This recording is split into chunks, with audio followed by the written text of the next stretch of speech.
For you to pray effectively in the Spirit, you have to invite the Holy Spirit. The Holy Spirit is your advocate. He knows what you must pray about and how to pray. So the first thing that you have to do is to humble yourself and to invite the Holy Spirit. It's very simple. You just close your eyes and say, Father, in the name of Jesus, I invite your Holy Spirit. Simple like that.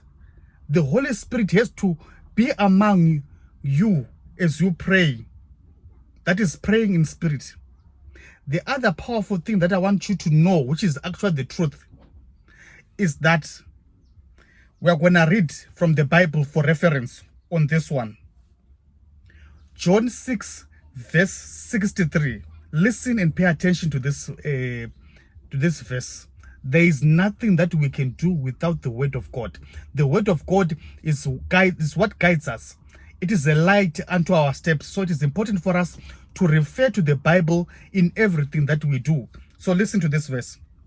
It is the Spirit who gives life. He is the life giver. The flesh conveys no benefit whatever. There is no profit in it. The words, truths that I have been speaking to you are spirit and life. So the word is the Spirit.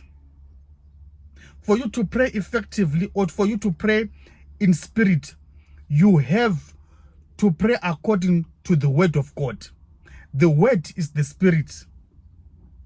So praying using the word of God that He has given us, His Holy Bible, that is praying in the Spirit.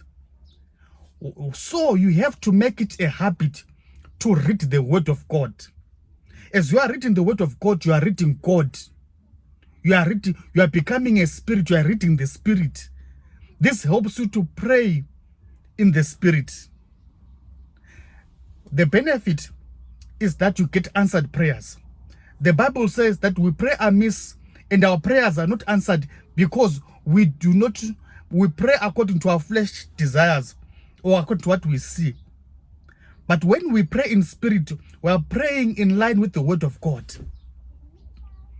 God is a spirit, and those who worship Him, they should worship Him in spirit. Worship God in line with His word. God wants us to fellowship with Him in His Spirit. So today, invite the Holy Spirit and let us pray according to the Holy Spirit, being led by the Holy Spirit. He is our gift, and let us read the Bible, His Spirit. God loves you. God cares for you. Have a good day. Remember to like, share, and to subscribe to this channel. God loves you. Have a good day.